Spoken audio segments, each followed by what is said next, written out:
नमस्कार, मैं हूं मिलिंद खांडेकर और आप देख रहे हैं बिहार तक।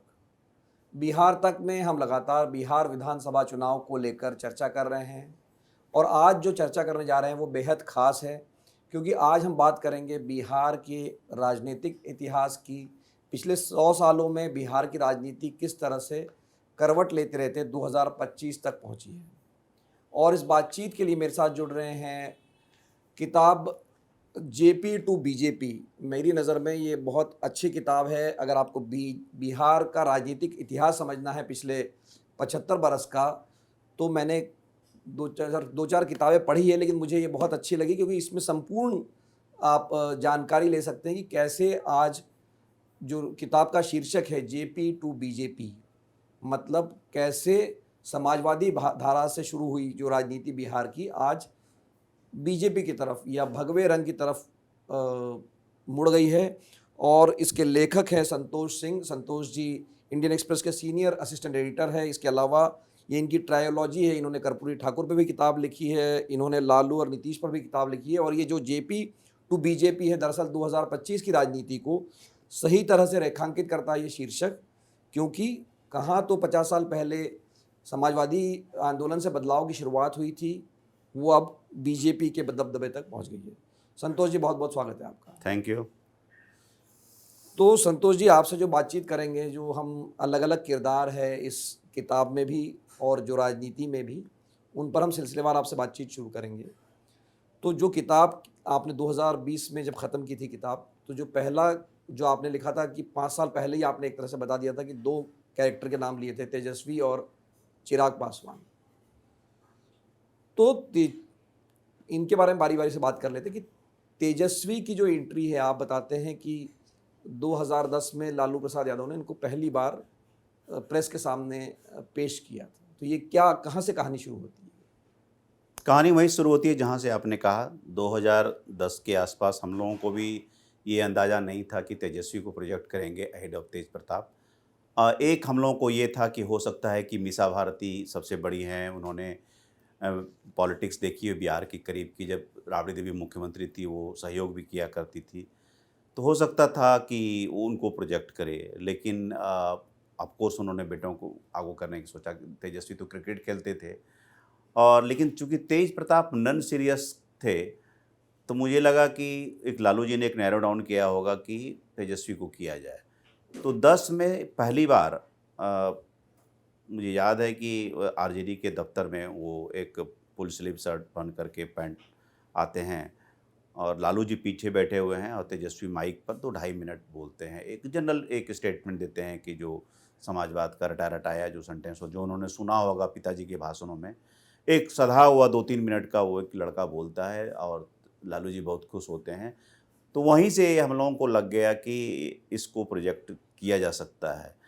तो फिर उसके बाद के काल में आप जानते हैं कि 9 में लालू जी जीतते हैं लोकसभा, और उस बीच में फॉर्डर स्कैम का केस उनको घेरने लगता है।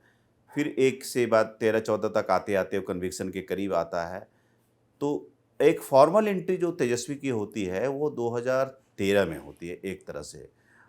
जब वो इनकी मुलाकात संजय यादव जो भी राज्यसभा एमपी हैं, अखिलेश जी के यहाँ होती है। अखिलेश यादव के यहाँ दिल्ली में ही होती है मुलाकात, और उनसे प्रभावित होते हैं, और चूँकि सोशलिस्ट पॉलिटिक्स के बारे में अच्छी खासी जानकारी थी, और दिल्ली में लालू जी के आवास पर बराबर दोनों मिलते थे। और इनकी एक फॉर्मल ट्रेनिंग की सोशलिस्ट लिटरेचर में क्या पढ़ना है, यूट्यूब देखना है, कैसे वाजपेयी जी के भाषण को देखना है, आडवाणी जी को देखना है, या फिर जॉर्ज फर्नांडिस, शरद यादव, जितने भी स्टालवर्ड्स हैं करंट पास्ट के, उनके भाषण को देखना है। यहाँ तक कि बाद में मॉक इंटरव्यू भी, जैसे एक सीधी बात आज तक का आता था, तो कैसे क्या क्या क्वेश्चन पूछे जा सकते हैं, उसकी तैयारी उन्होंने करवाई। और 13 में ही एक यूथ फोर्स के साथ एक उन्होंने स्टार्ट किया। मुझे याद है कि समस्तीपुर गया था। समस्तीपुर एक सिंबॉलिक जगह है, कर्पूरी ठाकुर का, जननायक कर्पूरी ठाकुर का जन्म स्थान है, वहाँ से स्टार्ट किया था। तो मैं दिन भर उनके साथ गया था। कैसे, तो मैंने देखा कि थोड़ा रावनेस तो ज़रूर था, लेकिन एक उस उम्र में भी मैंने आज से 10 साल पहले, अभी तो उनकी मतलब 36 साल उम्र हो रही है, आप इमेजिन कीजिए, 13 में तो बहुत यंग थे। जी। लेकिन फिर भी उस उम्र के हिसाब से काफ़ी मैच्योरिटी मैंने देखी कि एक पॉलिटिकल लिंगो जो होता है, उस चीज़ की समझ उनको आ गई थी। तो फिर 15 में लालू जी एक तरह से पॉलिटिक्स से दूर हो जाते हैं। वो एक तरह से इलेक्टोरली केस के कारण से, स्वास्थ्य के कारणों से भी वो कैंपेन नहीं कर पाते हैं। एक आध जगह, 2 जगह गए होंगे, उतना ही। लेकिन ये पूरी तरह से तेजस्वी दारोमदार ले लेते हैं, राबड़ी देवी भी करती हैं, लेकिन एक तरह से वो एक कंधों पर ले लेता है, पूरा भार ले लेता है। तो मुझे लगता है कि 15 में खुद ही चुनाव लड़ते हैं जी। और एक अराइवल, एक ऑफ ए लीडर, एक तरह से कहिए, एक सक्सेसर का, अगर पूरी तरह से लीडर नहीं भी करें, एक सक्सेसर का, लालू प्रसाद के सक्सेसर का अराइवल 15 में हो जाता है। दोनों बेटे चुनाव लड़ते हैं, एक महुआ से लड़ते हैं तेज प्रताप यादव, ये राघोपुर से लड़ते हैं। एक परंपरागत सीट है, राबड़ी देवी लड़ा करती थी वहाँ से। तो वहाँ से 15 से हो जाता है। और मैं अगर वो कहानी कंप्लीट करता हूँ तो 15 से 20 के बीच में 15 में तो आप जानते हैं नीतीश कुमार के साथ थे, तो एक तरह से कन्वर्जन होता है बहुत अच्छी तरह से। 178 टू 43 सीट्स में उनको ग्रैंड अलायंस को, महागठबंधन को आता है और आरजेडी एक बड़ी पार्टी के रूप में इमर्ज करती है। लेकिन एक कमिटमेंट था तो नीतीश कुमार मुख्यमंत्री बनते हैं, तो ये पहली बार डिप्टी सीएम बनते हैं और इनको एक अच्छी जिम्मेदारी, 2-3 विभाग तेजस्वी को मिलते हैं। तो एक गवर्नेंस का, एक तो लेजिस्लेचर में आते हैं एमएलए बनते हैं, फिर गवर्नेंस का तुरंत इनका अनुभव, खास करके उसमें रोड कंस्ट्रक्शन डिपार्टमेंट भी मिलता है, तो उसका एक अनुभव होता है। तो एक इमर्ज करने का 17 तक एक एडमिनिस्ट्रेटर के तौर पर उनको मौका मिलता है। फिर अपोजिशन में आते हैं तो बहुत अच्छा स्पीच देते हैं। जब 17 में छोड़ के नीतीश कुमार चले जाते हैं तो एक बहुत प्रभावशाली स्पीच, जो उस स्पीच को सुनने के बाद लालू प्रसाद ने कहा घर पे जा करके, अ स्टार इज़ बॉर्न। वो उनके सेंटेंस थे कि जनरली वो अंग्रेजी नहीं बोलते हैं, बोलते हैं कि स्टार का आज एक जन्म हो गया। लालू प्रसाद वो कहते हैं। बहुत अच्छा स्पीच था, हम भी विधानसभा के लॉबी में ऊपर से देख रहे थे।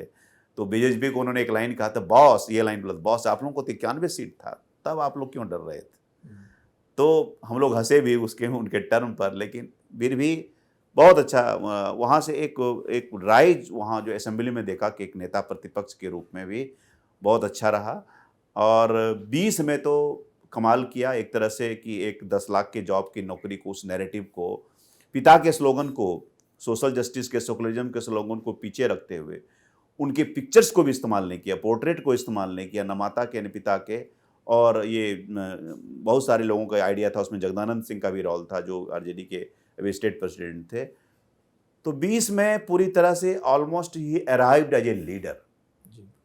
और एक नीतीश कुमार के बाद अगर किसी और नेता का कोई नाम बोला जाता था तो वो तेजस्वी का है।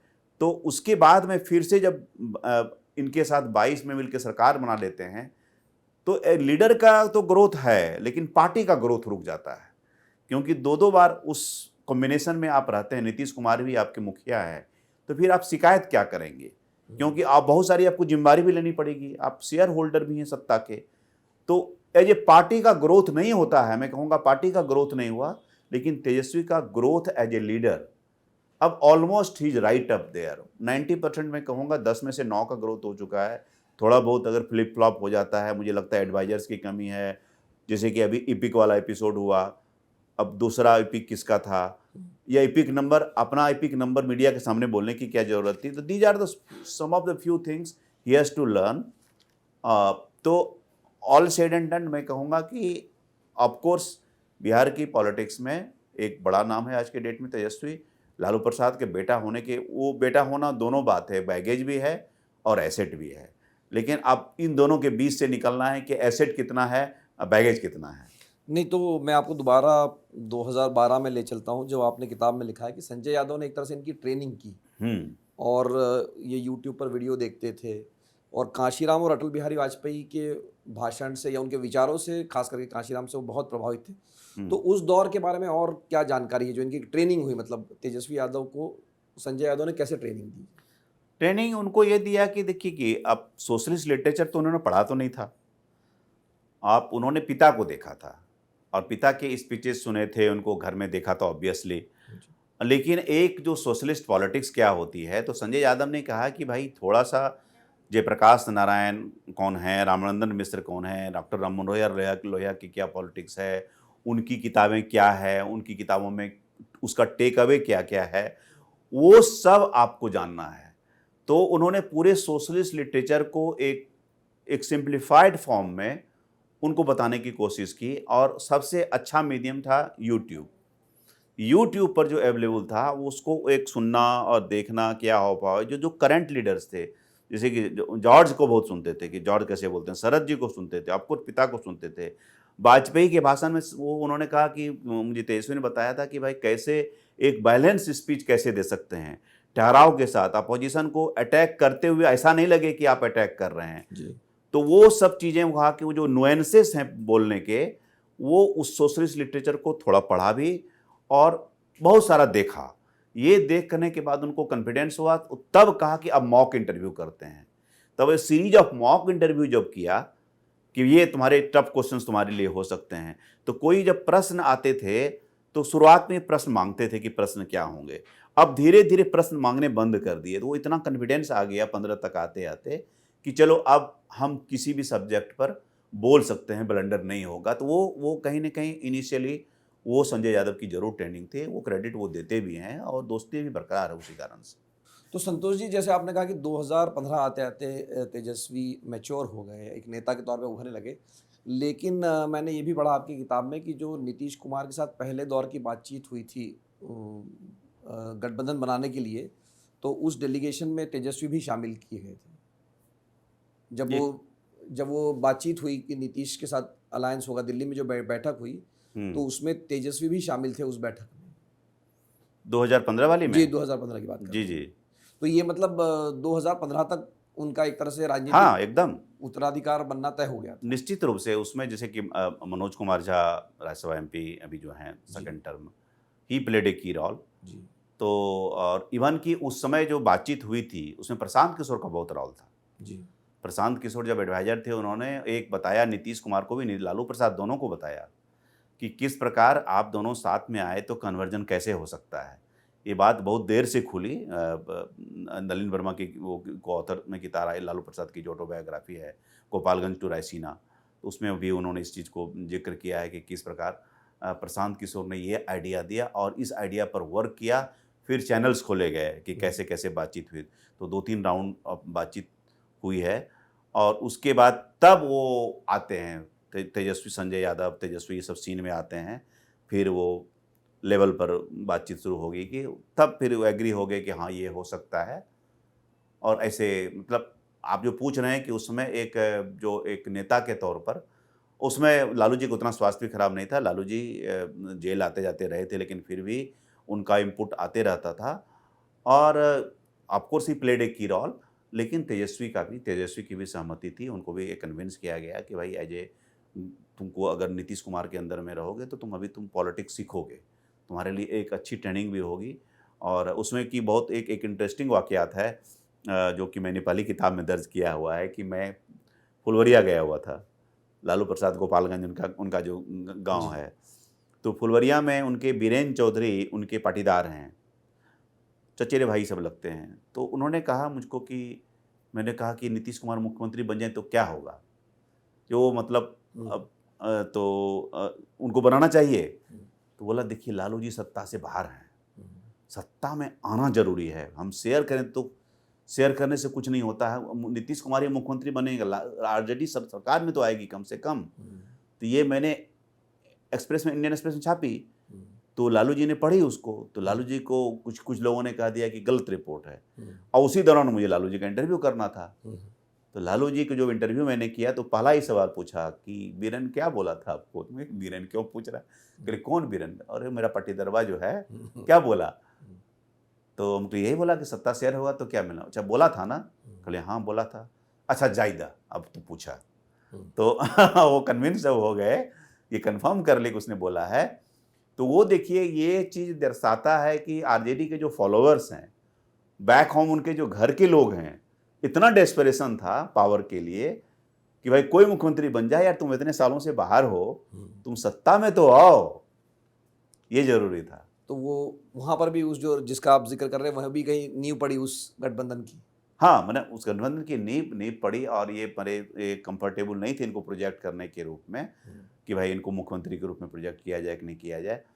तो शायद वो एक बोले थे ना कि भाई मतलब एक कुछ सेंटेंस बोले थे, मैं अचानक भूल रहा हूँ कि नीलकंठ होना पड़ता है, ऐसे करके हुँ, पीना पड़ता है। तो वो लालू जी का एक दर्द उसमें दिखता है, लेकिन वो बन नहीं सकते थे, राबड़ी एक्सेप्टेबल थी नहीं, तेजस्वी वॉज टू यंग, जी और आउट ऑफ द फैमिली किसी को बनाने का सवाल नहीं था। जी तो नैरो डाउन भी करके अगर थ्योरी ऑफ एलिमिनेशन भी आप इस्तेमाल करें जी। तो भी वो घूम फिर करके बात नीतीश कुमार पर भी आ जाती, तो मान लिया इन्होंने। नहीं, तो अब जब हम 2025 की बात करते हैं संतोष जी, हम्म। तो तेजस्वी यादव कहाँ खड़े दिखते हैं आपको, कि क्या उनका इस विधानसभा चुनाव में कोई चांस दिख रहा है, या वापस थोड़े से रह जाएंगे? अभी अभी तो हम लोग जब बात कर रहे हैं, ये अगस्त का महीना चल रहा है, तो क्या आपको लगता है?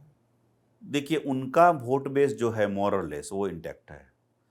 MY, देखा कि 32% उनका वोट है, उससे अधिक लाने की जरूरत है। आपने किताब में भी ये बात हाँ लिखी हाँ कि हाँ, 32% उनके पास MY वोट है।